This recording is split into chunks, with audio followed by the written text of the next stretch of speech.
Bom, olá pessoal. Então hoje nós vamos ver como se obtém ou como calcular a energia mecânica de um pêndulo simples.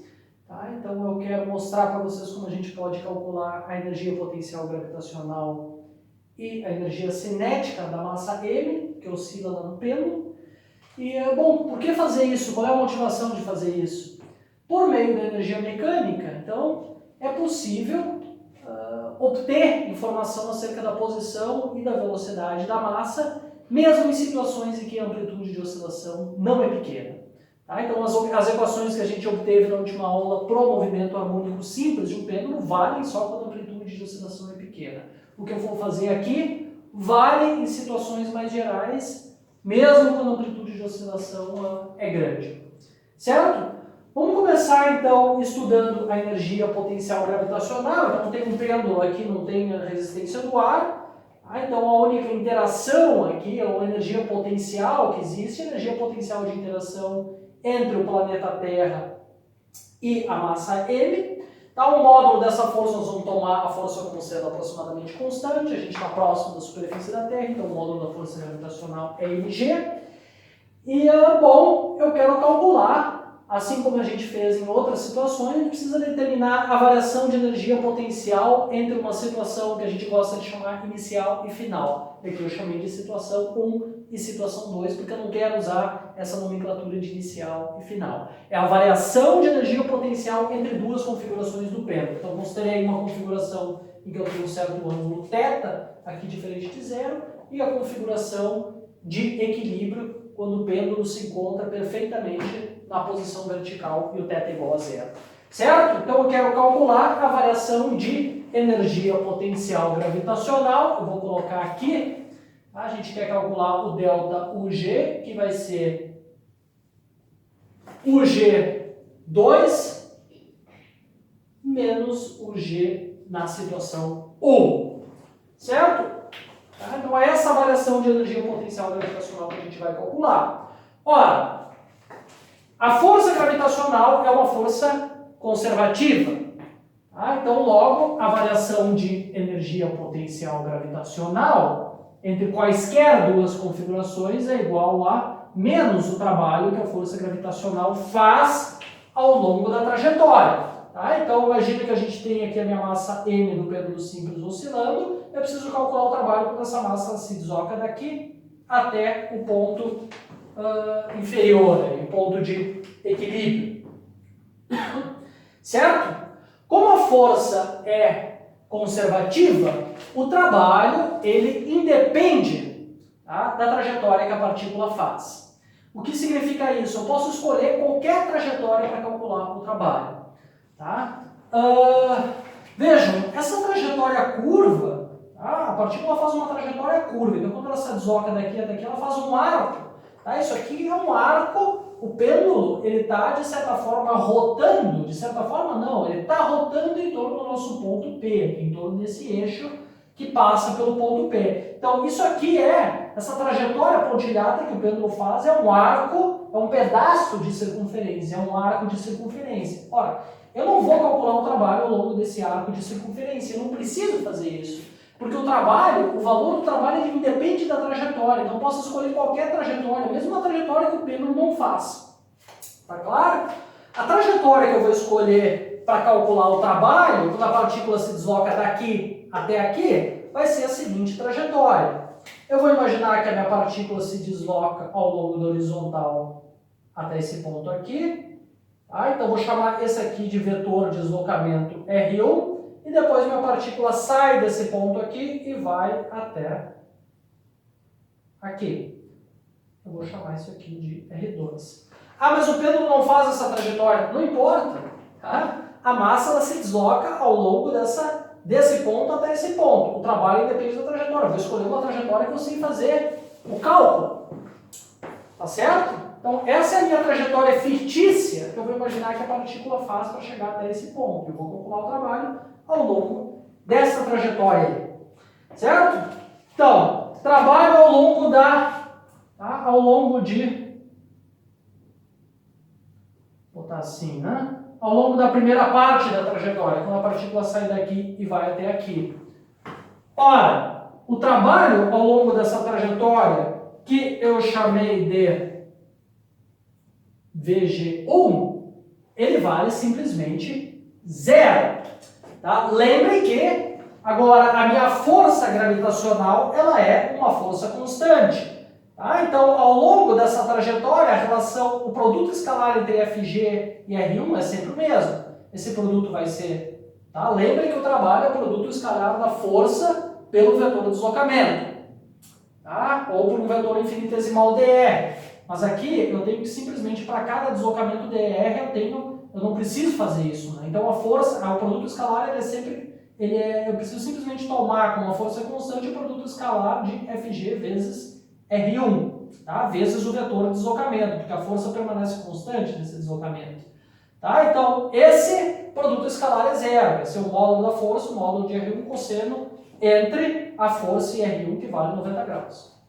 Tá? Então, o trabalho ao longo de R1 é 0, e agora eu preciso calcular simplesmente o trabalho ao longo de R2, que é quando a partícula sai desse ponto e vai até esse ponto aqui. Ora, ao longo dessa trajetória, a minha força ela é constante, os dois vetores são paralelos, então o trabalho ao longo da trajetória 2 vai ser o quê? Módulo da força gravitacional, módulo do vetor R2, tá? Do vetor de deslocamento R2, cosseno do ângulo entre os dois, o ângulo entre os dois vetores é 0, cosseno de 0 é 1, porque os dois vetores são paralelos. Certo? Bom, vamos tentar reescrever isso aqui em termos de quantidades que a gente conhece. WG2 vai ser o quê? Módulo da força gravitacional é mg, vezes agora o módulo desse vetor aqui. O módulo desse vetor aqui vai ser o quê? Vai ser, veja, quando a massa está aqui embaixo, quando ela está exatamente aqui nessa posição vertical, essa distância aqui é L.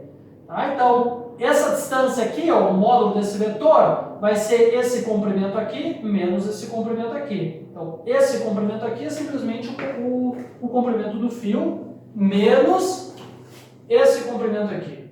Tá? Agora, isso aqui é L cosseno θ.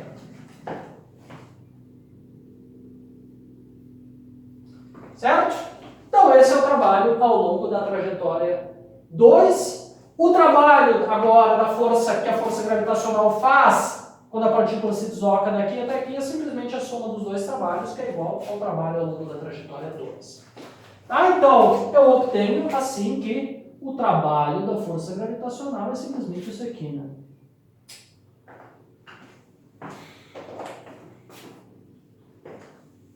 É simplesmente mgl vezes 1 menos cosseno θ.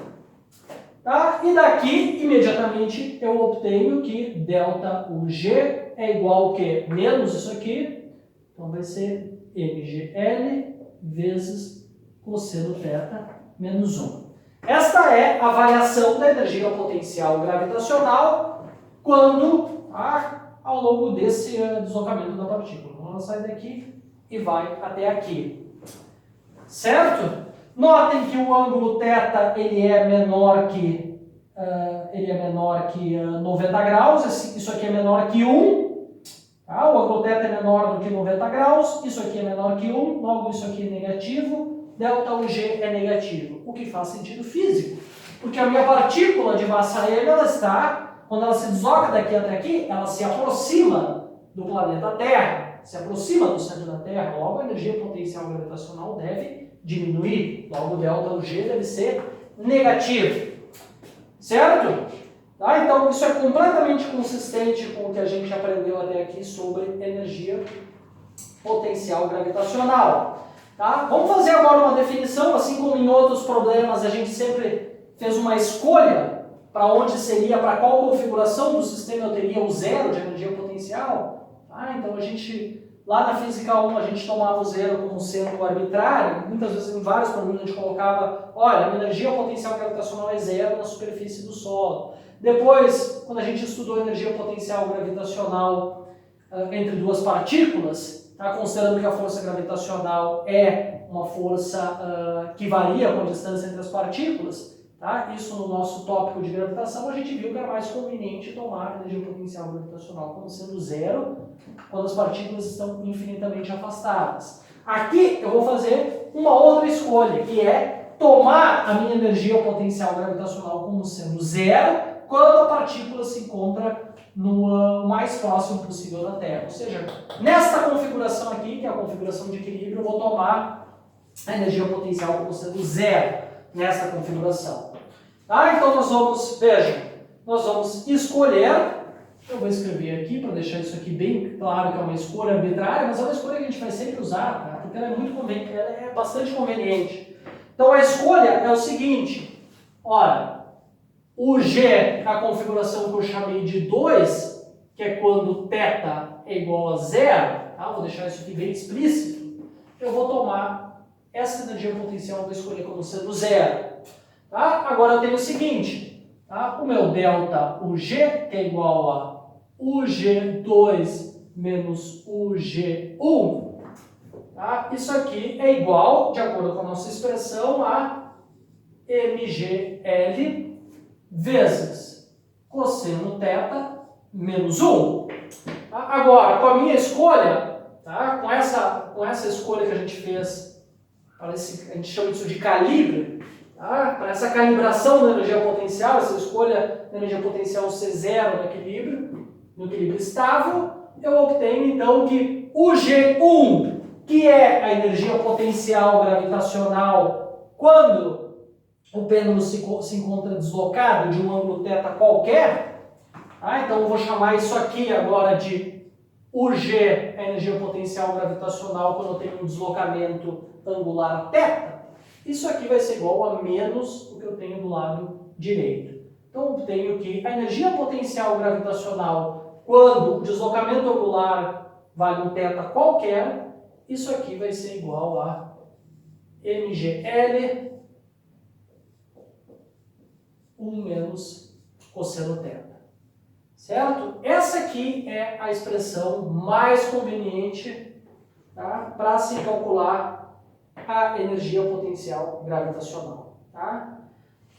Então, veja, para θ igual a zero, cosseno de zero é 1, a gente obtém zero, como tem que ser, porque eu escolhi a energia potencial gravitacional como sendo zero nessa situação. Tá? E depois disso, com relação a esse ponto, tá? De novo, com relação a esse ponto, se a partícula se desloca, por exemplo, desse ponto, do ponto de equilíbrio, tá? Quando ela passa por uma altura maior em relação ao ponto de equilíbrio, tá? Eu obtenho o G, ele vai ser, a variação da energia potencial gravitacional vai ser positiva, porque veja, o θ aqui, sei lá, pega um θ entre 0 e 90, tá? Isso aqui vai ser menor que 1, logo isso aqui é positivo, então o G de θ vai ser positivo. Então, por exemplo, quando a partícula, digamos que lá está o pêndulo oscilando, quando ele sai do ponto de equilíbrio estático, o ponto de menor altura em relação à superfície da Terra, por exemplo, ele sobe, a energia potencial gravitacional aumenta. Mas, quando ele se desloca de um ponto com uma certa altura em relação ao equilíbrio, retorna para o equilíbrio, a energia potencial gravitacional diminui, a variação da energia potencial gravitacional é negativa. Tá? Então vejam, pessoal, nós vimos aí diferentes escolhas para o zero de energia potencial gravitacional, como eu mencionei há pouco. Mas sempre, se a massa é sempre um problema de interação entre a Terra e uma massa. Quando a massa se afasta da Terra, a energia potencial gravitacional sempre aumenta. Quando a massa se aproxima da Terra, a energia potencial gravitacional sempre diminui, o ΔU é negativo. Independente de como a gente escolheu onde é o nosso zero para a energia potencial gravitacional. Tá claro? Esse é um ponto muito importante. Então, essa fórmula aqui é muito útil. Tá? Essa fórmula aqui é muito útil e mais, ela vale para qualquer θ. Tá? Então, isso aqui eu não fiz, vejam, para deduzir isso aqui eu não fiz nenhuma aproximação de ângulos pequenos. Tá? Então, essa expressão aqui para calcular a energia potencial gravitacional de um pêndulo simples, ela vale para qualquer θ. Tá? Então, é bastante útil para obter informação acerca de um pêndulo simples, esse tipo de expressão aí, juntamente com a energia cinética, que eu vou escrever a expressão depois. Agora, tá? Então, isso aqui vale para qualquer θ. Não significa que eu não possa fazer a aproximação de ângulos pequenos, que é o que eu vou fazer agora.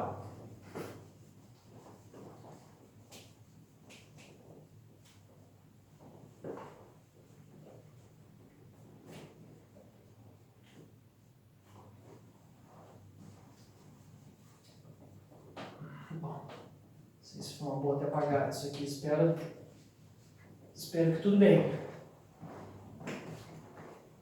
Então, façamos agora a aproximação de ângulos pequenos, que é onde vale as equações do movimento harmônico simples. Então, se o θ for muito menor, tá? Isso aqui é o símbolo de muito menor que 1 radiano, tá? Eu posso fazer a seguinte aproximação para o cosseno de θ.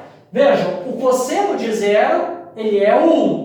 Então, o cosseno de um ângulo muito próximo de zero, ou seja, muito pequeno, ele vai ser alguma coisa um pouco menor que 1. Então, vai ser 1 menos alguma coisa. Mas que coisa? Bom, 1 menos 1 meio de θ ao quadrado. De novo, essa aproximação só vale para os ângulos em radiano. Tá? Não posso escrever essa relação que não vale para o ângulo em grau. O cosseno de 10 graus não é 1 menos 10 graus ao quadrado dividido por 2. Isso aqui é completamente errado. Tá certo? Da onde é que sai essa aproximação? Tá? Vamos botar o símbolo aqui de aproximação. Isso aqui sai, de novo, do que eu falei na última aula. De uma série de Taylor para a função cosseno, que é um tópico que vocês vão ver no cálculo. Tá? Então sai de uma série de Taylor, tu consegue, tá? Tem uma série infinita, tu consegue truncar nos primeiros termos, desculpa, porque o θ ele é muito menor do que 1. Tá? Mas aqui a gente não sai de série de Taylor, né? Então vamos checar essa expressão para um valor de θ. Eu escolhi aqui, de novo, θ igual a, pegando θ maior do que na última aula, θ igual a 10 graus. θ igual a 10 graus é igual a 0,174 radianos. Tá? Então converte isso aí para radiano. Tá? Agora qual é a brincadeira? Tem que calcular o cosseno desse ângulo na calculadora e depois tem que botar esse número e substituir aqui do outro lado, tá? Do lado direito dessa expressão e comparar os dois lados. Tá? Para ver o quão boa é a nossa aproximação. Então, o cosseno desse ângulo, ele vale, segundo a minha calculadora, 0, alguma coisa perto de 1, né? Porque o ângulo é perto de 0, 0,98481. E, se vocês substituírem desse lado aqui da equação, vocês vão ter o quanto vale 1 menos 1 meio de θ ao quadrado. Isso aqui vale, de acordo com a minha calculadora, 0,98486. Tá? Vejam que o erro em substituir o cosseno por isso aqui está nessa casa aqui. Então a discrepância entre os resultados começa a aparecer nessa casa. Quinta casa depois da vírgula. Que mostra que, tá, a aproximação ela é excelente. É uma aproximação excelente já com um ângulo de 10 graus. Em outras palavras, 10 graus já é um ângulo pequeno. Tá? Já é um ângulo bastante pequeno. Certo? Então, o que acontece agora nessa aproximação? Vamos substituir isso aqui lá dentro.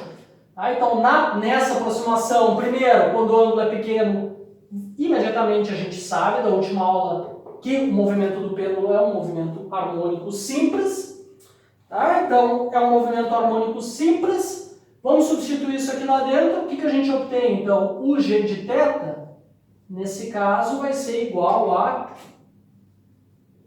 mgl vezes 1 menos cosseno de θ. 1 menos 1, substitui isso aqui lá, fica menos, mais 1 meio θ ao quadrado. Tá? Então, a gente obtém que o g de θ vai ser 1 meio de mgl θ ao quadrado. Certo? Então, essa expressão aqui só vale quando o ângulo é muito pequeno. Tá? Então, essa é uma expressão obviamente mais simples que aquela. Tá? Essa aqui vale para qualquer ângulo, aquela vale na aproximação de ângulos pequenos. E aqui, pessoal, valem todas as equações que a gente viu na última aula para o movimento harmônico simples. Por exemplo, o θ vai ser igual a θm, cosseno de ômega t mais φ, Tá? Essa vai ser o deslocamento angular, amplitude do deslocamento angular, tá? Frequência angular, cuidado, isso aqui não é velocidade angular depende do tempo, tem que derivar isso aqui em relação ao tempo. Tá? O que mais? Vale que a frequência angular, isso aqui de novo, frequência angular é raiz quadrada de g sobre L, a gente viu na última aula. Tá? Isso aqui a gente deduziu baseado nessa aproximação de ângulos pequenos, então isso aqui só vale para ângulos pequenos. Certo? Bom, vejam, só uma última observação rápida, antes de eu mostrar para vocês, então a gente já tem uma expressão para energia potencial, então antes de eu mostrar a energia cinética, só uma observação. Ah, então vejam, isso aqui vale para ângulos pequenos, é que a gente tira o período também, né? Tá? O período é isso aqui. Tá? O período vai ser 2π, a raiz de L sobre G. 2π raiz de L sobre G. Ora, vocês podem, talvez, acharem esse resultado um pouco estranho. Tá? Porque, por exemplo, ora, como o período não depende, por exemplo, da amplitude. Pega um balanço, por exemplo, coloca uma criança num balanço lá, dá uma amplitude inicial e larga a criança. Isso demora um certo tempo até a criança voltar para a mesma configuração, para a mesma velocidade, para a mesma posição. Agora, se tu aumentar a amplitude inicial, largar a criança no balanço de uma amplitude angular maior, ela demora mais tempo para completar uma oscilação.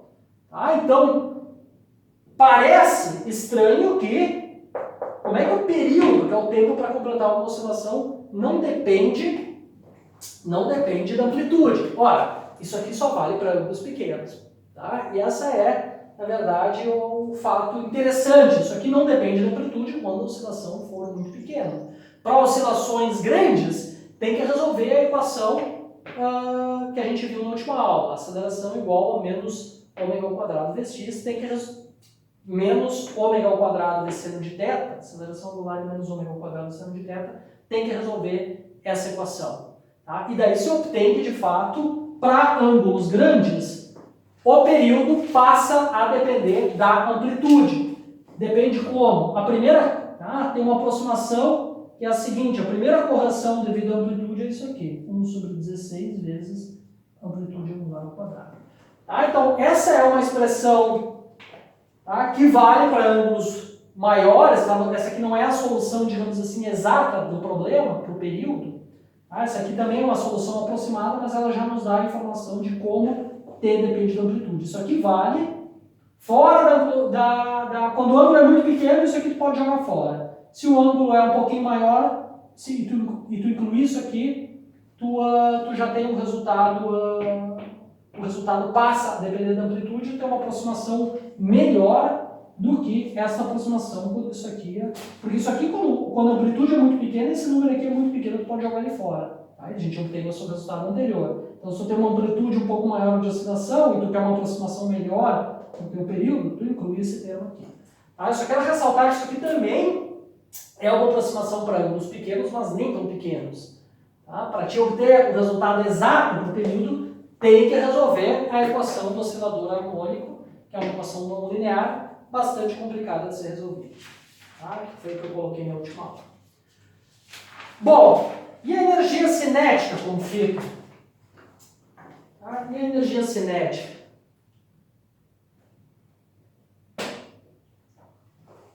A energia cinética, na verdade, não tem muito mistério. Tá? Não tem muito o que fazer de conta. Porque é o seguinte... então tá aqui o nosso, digamos que eu tenho, tá aqui o meu, desenhar rapidinho aqui no novo pêndulo, tá aqui a reta vertical, tá aqui o meu pêndulo com a minha massa M, tá? E eu tenho aqui a minha trajetória, que isso aqui é um pedaço de um arco de circunferência. Veja, a velocidade da massa M, a velocidade linear, ela é tangente à trajetória. Tá? Aqui, L é, na verdade, o raio da minha circunferência. Tá? E a minha velocidade é esse vetor aqui. Tá? Lembrem de um movimento, como é que é o movimento circular. Tá? Então o raio da minha circunferência ele faz um ângulo de 90 graus com relação à velocidade. A velocidade é tangente à trajetória em cada ponto. Isso aqui é um vetor que está variando, né? A direção e o sentido do vetor estão variando. Bom, e o módulo também, né? O módulo também. A velocidade, o módulo da velocidade varia. Tá? Então é basicamente essa situação. Tá? Como é que é a energia cinética? Tá? Como é que é a energia cinética, então, de um pêndulo?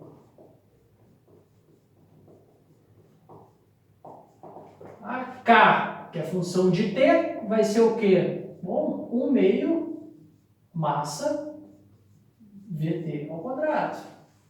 Claro? Agora, essa aqui é a velocidade instantânea, né? Por um certo instante de tempo. A função do tempo, agora VT, a gente sabe lá da física 1, tá? Que a velocidade numa trajetória circular, ela vai ser o quê? Isso aqui tá restrito a andar nesse círculo, né? O módulo muda, mas para qualquer instante de tempo eu sei que vai ser, eu quero relacionar isso aqui com a velocidade angular, vai ser o quê? O raio da circunferência que é L, vezes a velocidade angular. Tá, deixa eu usar aqui, cuidado, né? Na minha notação, velocidade ômega eu estou usando para frequência angular. Tá? Então eu vou chamar de velocidade angular ômega ang, que depende do tempo, da última aula. Ah, usei essa notação na última aula. Bom, só substituir isso aqui eu obtenho aqui a energia cinética. Em termos das variáveis angulares, vai aparecer um L ao quadrado, 1 meio de mL ao quadrado, vezes a velocidade angular, que depende do tempo, ao quadrado. Tá? Então essa é a fórmula para calcular a energia cinética num pêndulo simples. Notem que esse aqui é o momento de inércia da partícula. Tá? Esse aqui é o momento de inércia da partícula. Essa fórmula aqui ela pode ser usada, eu posso escrevê-la também da seguinte maneira. Tá? K de T é igual a 1 meio, momento de inércia da minha partícula em relação ao eixo que passa pelo meu ponto P, vezes a velocidade angular ao quadrado. Tá? Isso aqui vocês já viram na física 1, é a energia cinética de rotação. Né? Tá? E essa mesma expressão ela vale também para um pêndulo físico. Se eu tiver, em vez de um pêndulo simples, que tiver uma barra oscilando, eu consigo calcular a energia cinética usando essa expressão. Só tem que usar aqui o momento de inércia da barra em relação ao ponto P. Isso vale para qualquer distribuição de massa. Tá? Então essa expressão aqui é geral, na verdade, para qualquer distribuição de massa, fixa aqui no ponto P e oscilando, tá, num certo plano. Tá claro, pessoal? Então isso aqui é útil para a solução de alguns dos problemas da lista. Tá? Então é importante que vocês vejam como calcular a energia mecânica, que é a soma da cinética com a energia potencial, no caso de um pêndulo. Bom, façamos um exemplo. Tá? Façamos um exemplo.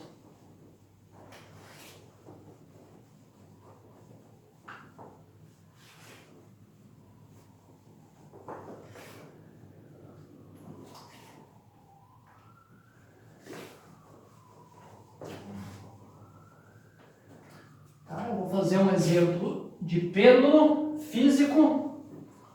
Tá? Esse aqui é um exemplo do Hartley.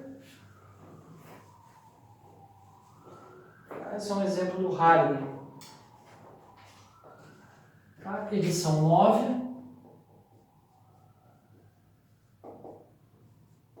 Tá? Edição 9. O problema é o 51 e a página é 112. Tá? O problema é o seguinte. Tá? Eu tenho um pêndulo físico, que é uma barra. Tá? Eu vou desenhar aqui minha barra. Vou exagerar um pouco, é uma barra muito fina. É uma barra muito fina, vou exagerar ela. A grossura dela, só para a gente dar a impressão de que isso de fato é uma barra. Essa barra, ela tem comprimento, a barra tem comprimento L, é uma barra homogênea. Tá? Eu não vou ler o problema, pessoal, tá? Então, eu vou contar aqui para vocês como é que é, depois vocês podem dar uma olhadinha. Isso aqui eu não quis desenhar assim. Tá? Então, Então a barra, está aqui o centro de massa, a barra é completamente uniforme, então o centro de massa está no meio. Tá? E, bom, existe um ponto, que eu vou chamar de ponto P, esse sim é o ponto em torno do qual a barra pode oscilar. A distância entre o centro de massa e o ponto P vale x. Tá? Então, essa barra está presa aqui no ponto P, tá? E ela pode oscilar, tá? Ela pode oscilar da seguinte maneira. Então a trajetória é uma coisa mais ou menos assim, tá? Eu só vou fazer isso aqui esquemático. Essa barra faz um negócio assim, né? Tá? Agora, o que o problema quer saber é o seguinte. Imagina que eu escolho vários valores de x aqui. Eu vou testando. Penduro a barra nesse ponto aqui, boto ela para oscilar. Depois penduro um pouquinho mais distante do centro de massa e boto para oscilar. Ou seja, vou variando o x, tá? E vou calculando o período.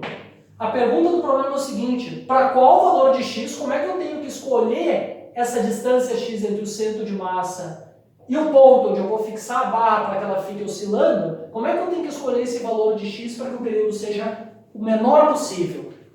Então vou escrever a pergunta aqui. Vou botar aqui, ó. Para qual x t é mínimo?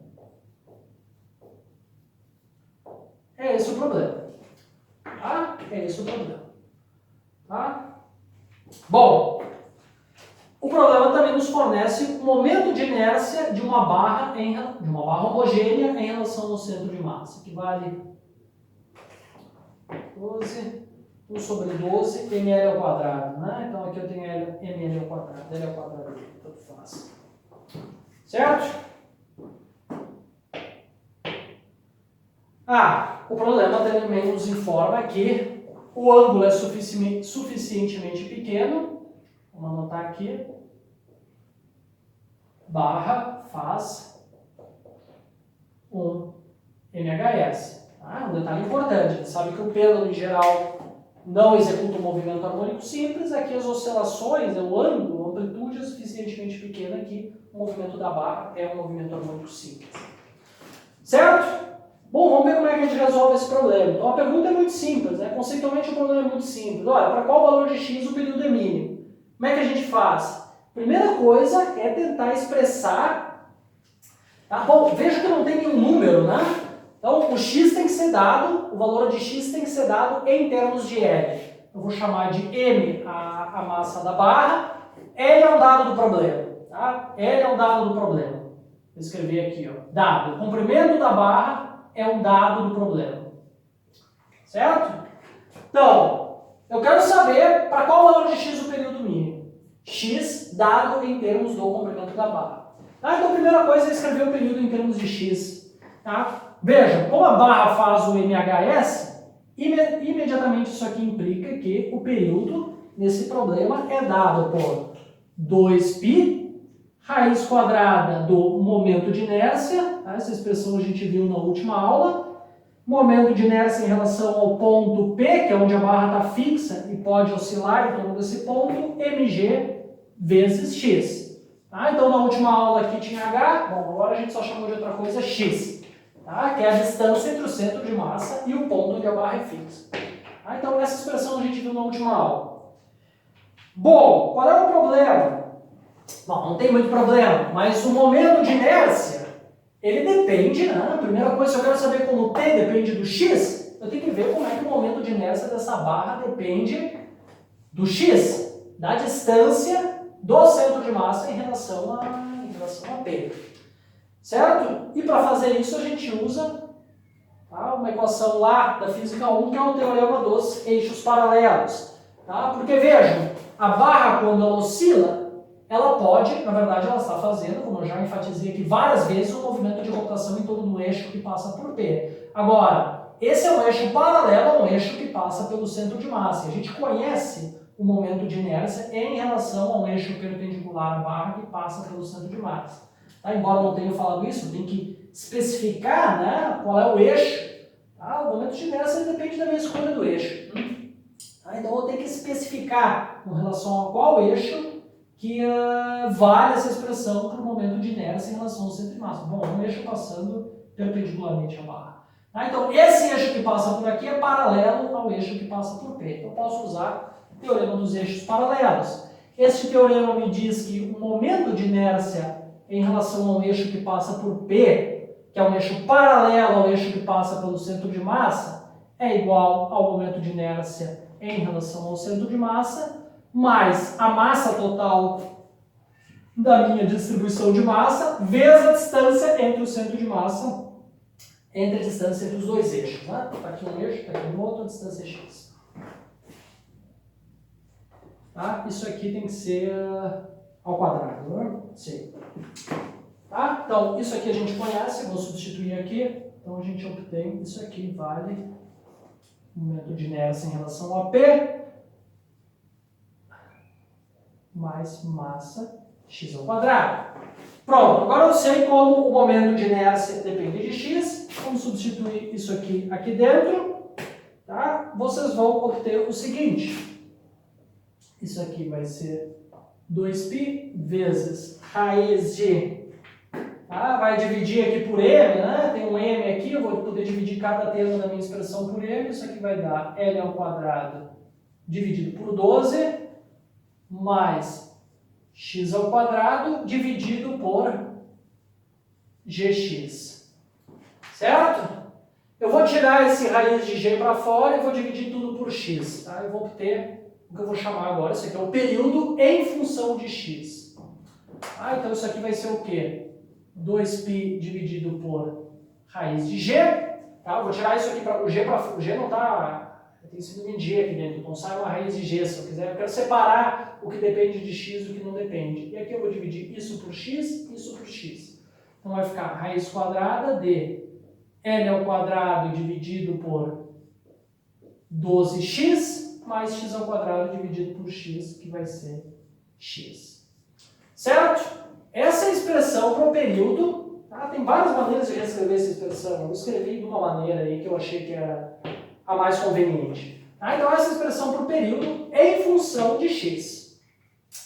Tá? Bom, o x, ele varia, na verdade, né? Ele pode variar entre 0 e L sobre 2. Né? O x mínimo é 0, que é quando eu boto o meu P em cima do centro de massa. O meu x máximo é quando eu coloco o meu P aqui na extremidade da barra. O x vale L sobre 2. Tá? Então, eu vou esquecer um pouco do problema físico. Tá? Eu vou olhar isso aqui simplesmente como uma expressão matemática, porque eu quero ver se de fato T... Tá? Se o problema está me dizendo que T é mínimo para um certo valor de x, essa função de x aqui ela tem que ter um mínimo. Tá? Essa função de x tem que ter um mínimo. Então vejam o seguinte, quando o x vai para zero, então o que eu quero falar? Qual é a ideia?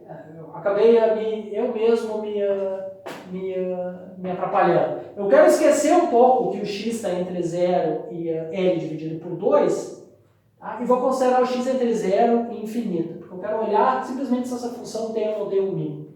Tá? Sem me preocupar com a posição do mínimo. Então veja, quando o x vai para 0, isso aqui vai para 0. Agora, uma coisa dividido por 0 vai para infinito. Então quando o x vai para 0, o período vai para infinito. O que significa que nessa situação o período, eu demoro muito tempo para completar um ciclo. Tá? Então para x indo a 0,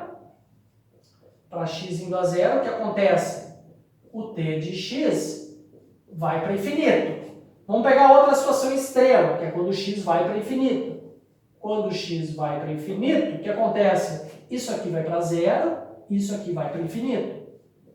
Então, o tx também vai para infinito. Ou seja, para x indo a 0 e para x indo a infinito, a função vai para infinito. Ou seja, em algum lugar aqui no meio, entre x igual a 0 e x igual a infinito, tem que ter um mínimo nessa função. Ela vai para infinito. Tá? Não pode ser infinito, porque a gente sabe que o período é finito em algum momento no meio. Se ela vai para infinito de 0 a infinito, no meio tem que ter algum valor finito, ou seja, tem que ter um mínimo. Tá? Então vamos tentar calcular esse mínimo. Como é que a gente calcula o mínimo de uma função? A gente deriva a função igual a 0. Tá? Então, tem que calcular a derivada disso aqui em relação a x igual a 0. Então, eu vou ter que a derivada do período em relação a x em um certo valor que eu vou chamar de x igual a x mínimo, tá? No ponto, esse aqui é o x, onde a função t de x tem um mínimo, nesse ponto a derivada tem que ser zero. Certo? Então, vamos derivar isso aí. Tá? Vamos derivar isso aí. Então, vou ter, eu tirei a constante para fora, então vou ter aqui 2π dividido por raiz de g. Vai ter que usar uma regra da cadeia para derivar esse negócio. Eu tenho uma raiz quadrada. Derivada da raiz quadrada vai dar 1/2. O que tem dentro da raiz quadrada, que é L ao quadrado dividido por 12x mais x.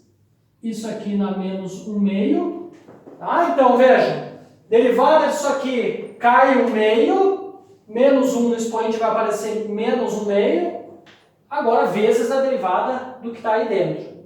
Tá? A regra da cadeia. Derivada do que está aqui dentro vai ser 1. Derivada disso aqui é constante. Derivada de 1 sobre x vai ser menos 1 sobre x ao quadrado. Então, isso aqui vai dar L ao quadrado dividido por 12x ao quadrado, se eu não fiz nenhuma bobagem.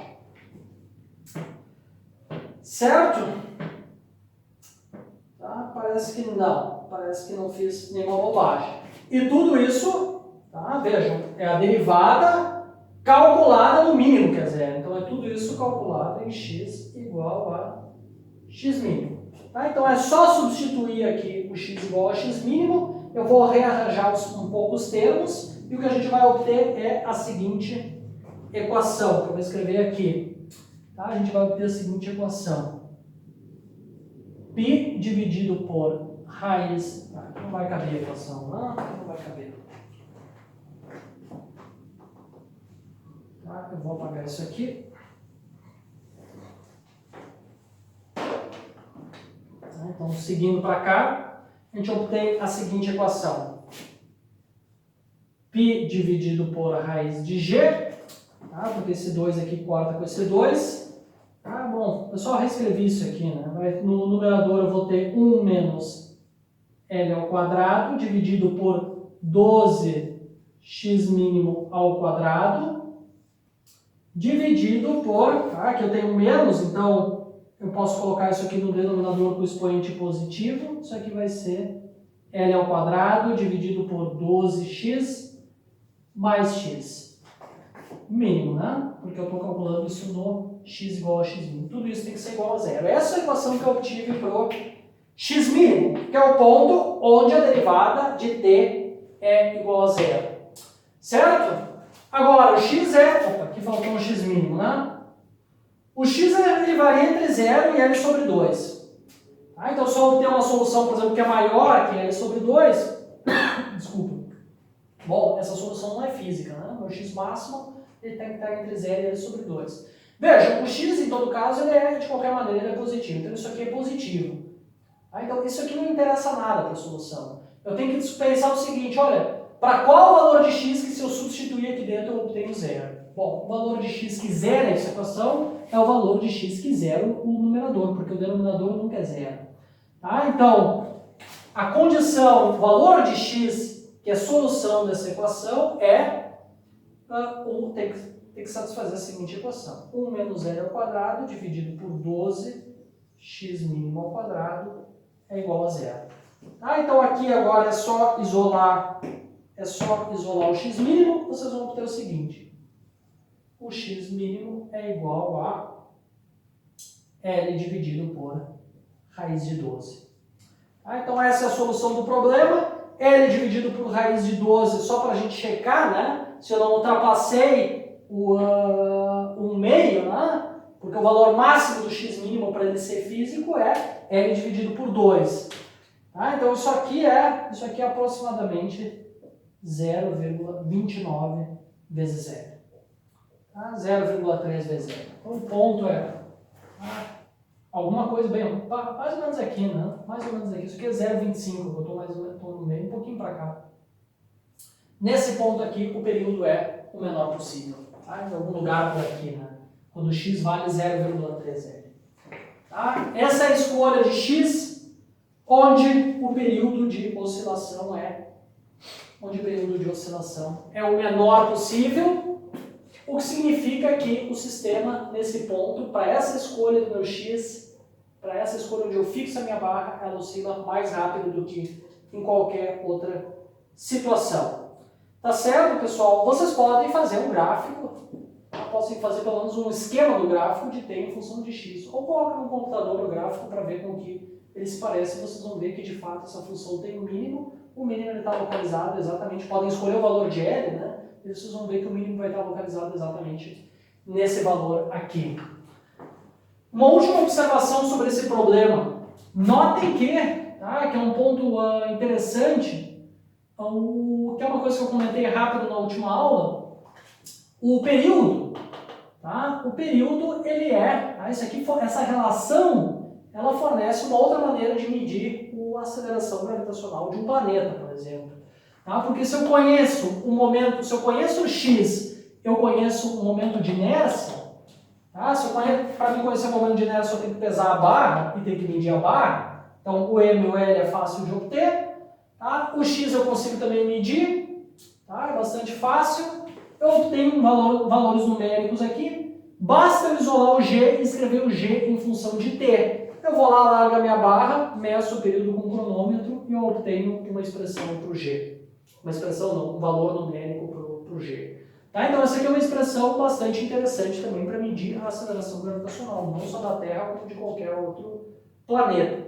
Então se eu for para Marte, eu tiver uma barra, eu conseguir medir o comprimento da barra, a massa dela, e eu tiver um cronômetro em Marte e medir lá o período de oscilação da barra, eu consigo obter a aceleração gravitacional na superfície de Marte.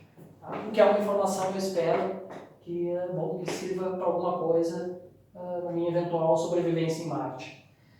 Certo, pessoal? Bom, eu vou parar por aqui. Tem ainda um tópico que eu vou decidir se eu vou discutir rapidinho na próxima aula, que é o sistema massa-mola ao longo da vertical, onde tem uma força constante, que é a força gravitacional, tem a força elástica, que é a força restauradora, e tem uma força constante, que é a gravitacional. Isso eu vou decidir se nós vamos ver na próxima aula ou se eu vou dar na forma de um problema para que vocês resolvam. Certo? Bom, até a próxima.